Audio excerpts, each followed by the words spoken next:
Ziegler. Inspiring true performance.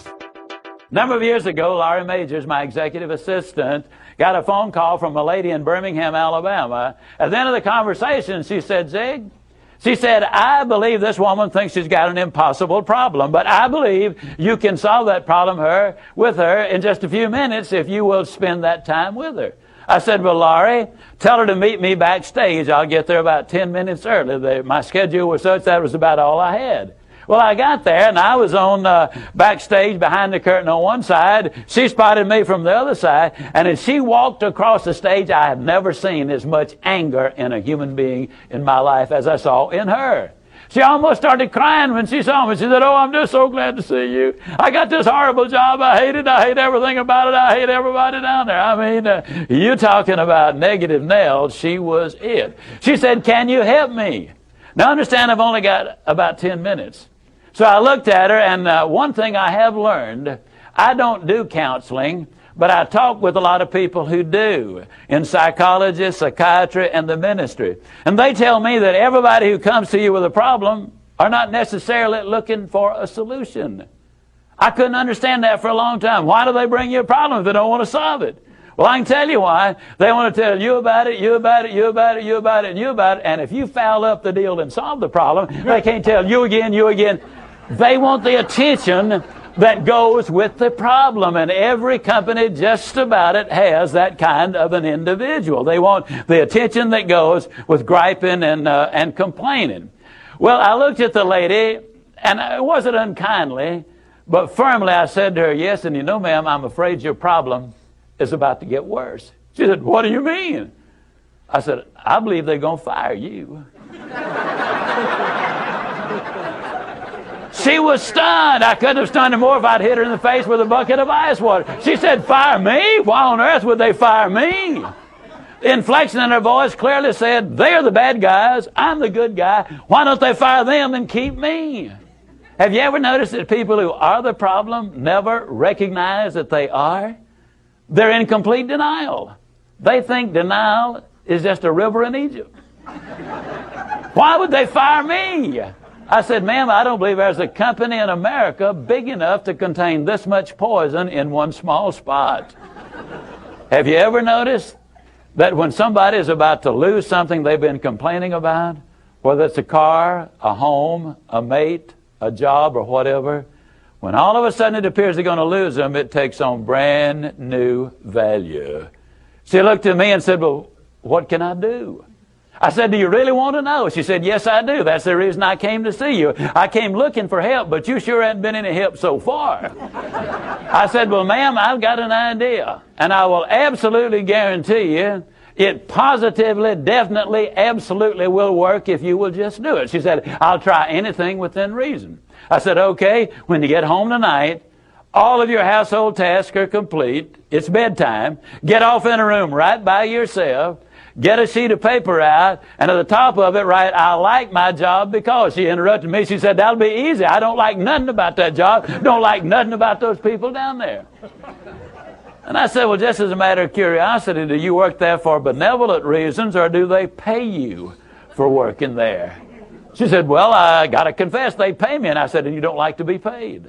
Oh, she said, yes, I do. I said, okay, tell you what you do. Open your notebook right now. We'll start our list of the things you like about your job. They pay you for working there, and you do like it, don't you? She said, absolutely. But she just stood there. I said, no, open your notebook now, and we'll get busy on the list. She just stood there. I said, ma'am, let me tell you what my experience in life has been. I've discovered that in 100% of the cases, no exceptions, people who won't take step number one never take step number two. You see, she had come to me with an impossible dream. Her dream was that nice Mr. Ziegler was going to solve all of her problems, and she would live happily ever after. Well, folks, I got news for you. I can't solve her problems. I can't solve your problems.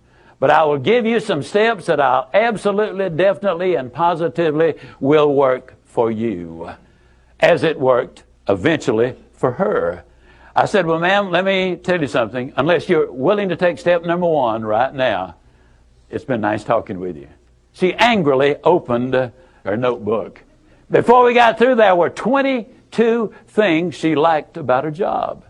Not only did they pay her for working there, they paid her above average. She had 3 weeks vacation with pay. She had a retirement program. She was in on profit sharing. She had health insurance, life insurance, and accident insurance. She lived less than 10 minutes from home. She was in on management decisions. The company sent her to 3 seminars a year to be paid for. She had her own private office and parking place. 22 things that she liked about her job. Now I said, ma'am, when you get home tonight, everything is finished. Get off in a room right by yourself. Close the doors. Change one word from I like my job to I love my job. Get in front of that mirror. And folks, I cannot say this strongly enough, but I'm going to try. The eyes are the windows of the soul. Look yourself in the eye. And with excitement and enthusiasm, say, I love my job because they pay me for working there. I love my job because they pay me above average for working there. I love my job because I have a wonderful insurance program. I love my job before every one of the statements. You will sleep better that night. You see, there's something hidden in what I'm saying to you now. When she says, I like my job, she's really saying, I'm grateful for my job. And of all of the emotions we can have, according to Hans Selye, the #1 stress pessimist in America, the healthiest of all human emotions is gratitude. I said, you go down that list. I like my job. I love my job, rather. That is a way of gratitude. You'll sleep better the first night. Tomorrow morning, when you get up, get back in front of the mirror just before you go to work. Get back in front of the mirror and repeat the process again with excitement and enthusiasm. I love my job because, and take the list with you. Because the reality is, you see, you will have started to change from a fault finder to a good finder. Some people do really find fault like there's a reward for it. They really do. Take the list with you, and you will be able to add to that list, absolutely guaranteed. Do this every morning and every night, and you will have an astonishing recovery from this advanced case of stinking thinking. Now, I didn't say that to her, but I'm saying it to you. That's what it was. It was an advanced case of stinking thinking. Well, 6 weeks later, I was back in Birmingham, Alabama. I was doing a follow-up sales seminar. Now, the lady was not in sales, but she had been listening to my tapes. She had been listening to Automobile University, and she had discovered that everybody sells. Everybody who will ever hear this is in selling. Whether you're a school teacher, a civil service worker, a military personnel, an executive secretary, it doesn't make any difference. What you do, you sell every day of your life. There she was at the sales seminar, seated on the front row, grinning so wide she could have eaten a banana sideways. I'm telling you, you're talking about somebody that was excited. She was turned on. I said, well, how you doing? She grinned even more broadly and said, Mr. Ziegler, I'm doing wonderfully well. And thank you for asking. She said, you cannot believe how much those people down there have changed.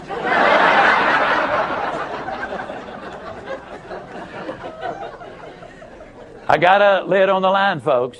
You're not going to change anybody else till you change you. Everything really does begin with you. Now, you see, the unfortunate thing, this lady had been raised in a very negative environment. First, her parents had told her that she'd never amount to anything. They had said, you know, you're always late, you're always sloppy, why can't you be like your brother or your sister or whatever? When she got married, her husband had continued it, and so her self-talk had become completely negative. Everything that she said about herself was negative. Like Dad said, I'll never amount to anything. Or like my husband says, I can't do anything right. But when she started changing the input, then some radical changes took place. Inspiring true performance.